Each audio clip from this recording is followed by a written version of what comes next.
Hi, my name is Hezron, and welcome to another week's roundup of health in the news. This is where we look at various health related matters that has made the news this week, and we extrapolate information that really matters to us. Now, if you're a keen gardener, you'll know that most gardening outlets are now open. Now, gardening is one of the most popular, practical, and applicable lifestyles that you can certainly enjoy for a number of reasons, not least the benefits of being in the open air. Now, this doesn't just refer to those who actively prunes or plants the flowers or seeds to the soil. No, this week we observed reports of one ICU ward, that's the intensive care unit, where patients are routinely ported from the ward, sometimes while still on life-saving machines or life support machines, into dedicated purpose-built gardens where you'll find a variety of flowers, trees, butterflies, and of course the advantage of being in the open air.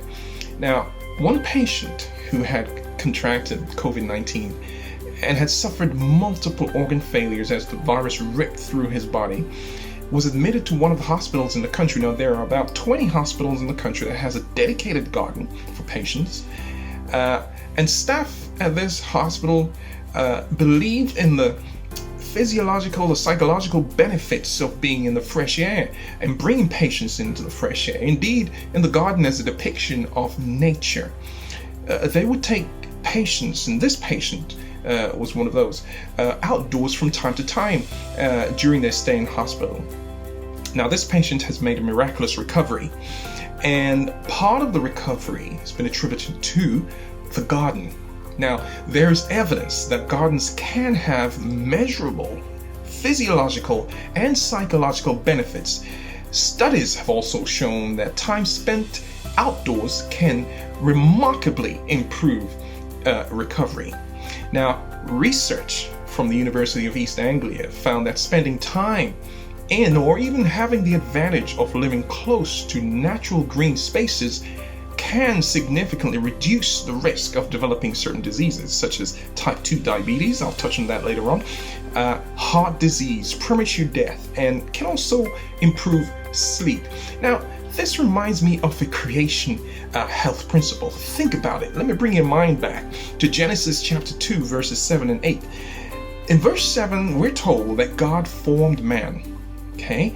Verse 8, here's what happened. He planted a garden, and guess where he put the man? In the garden. Wow. Now, this would serve to benefit mankind physically, spiritually, and mentally. Isn't that amazing? Wonderful. Now, we just cannot quantify the health benefits of the open air and being in nature given to us by the God of nature. And I say amen to that. What a wonderful, wonderful drawback to how it was originally. Now, I mentioned earlier about being outdoors, just mentioned it, and how that can help to improve quality of sleep. Now, not least for our teenagers in the UK. A report this week found that the UK was among the top 3 countries in Europe where teens reported high levels of sleep difficulties. Now, good quality sleep repairs and promotes growth and development, while a lack of good quality sleep inhibits all of those benefits, okay? And essentially negatively affect our mental health. In this case, our teens. Now, sleep difficulties are on the rise. This is according to a study done by the World Health Organization. Now, a lot has been attributed to the amount of time spent on social media, phones, tablets, watching TVs, etc. So my encouragement to parents, guardians, is to be vigilant and embrace the challenge of providing a stimulating alternative for our teens. Now, in addition, there are resources available to assist you in making the necessary adjustments in helping your child or children benefit from good quality sleep. You can access the Adventist Discovery Center, the ADC, or the Stamber Press, where they have rich resources to assist you. You'll see the address on the screen. And you can have little booklets like these written by Sharon Plank McDonald, who is the health department leader, director from the British Union Conference as well as many other resources. Okay, now some simple recommendations are to avoid certain beverages close to bedtime, such as caffeine products, watching TV close to bedtime. Now, both can cause difficulty falling asleep, can cause disrupted sleep, and generally poor sleeping patterns. Now, watching TV close to bedtime has been associated with anxieties relating to sleep and reduced hours of sleep. So, encourage and support your teens, okay, with these simple tips and endeavor to be consistent. John 15 verse 13 says, "No greater love hath any man than this, laying down his life for his friends." Now, that's the text I was reminded of this week as I observed a law that was passed this week called Carer's Law. Now, some of you may remember this petition. Well, this legislative law has been passed this week, and this means all adults are considered to have consented to donate their organs after death unless they opt out. So you simply need to opt out if you so choose not to have that done.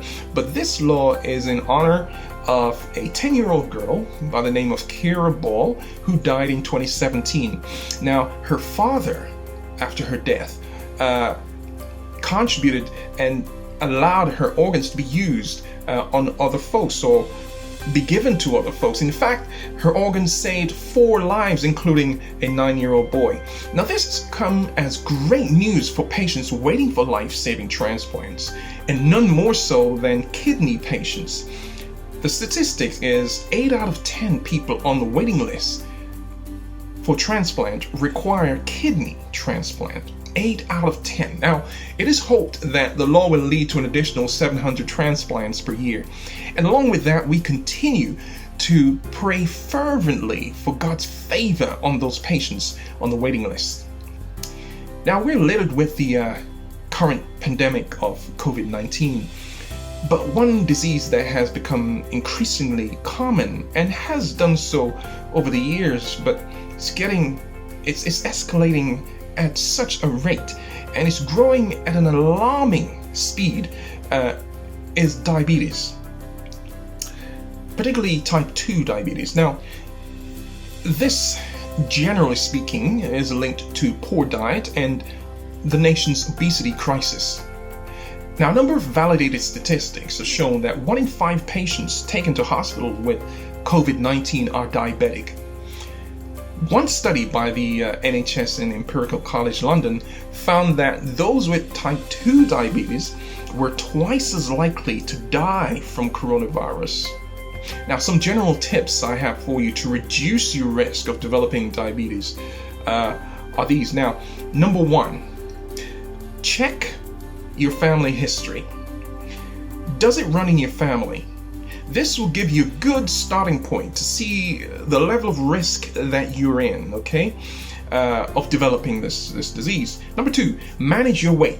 Excess body fat, particularly in the abdominal area, inhibits or causes problems and resists the hormone of insulin, okay, which you need. Number 3, exercise regularly. This is a favorite of mine. Moderate exercise in days of the week helps to manage your weight and reduces blood glucose level. It improves your blood pressure, and a big advantage, it levels or regulates positively your cholesterol level. Okay, here's another tip. Eat a balanced, healthy diet. Simple tip, reduce the amount of fat in your diet, especially saturated fats, trans fats, okay?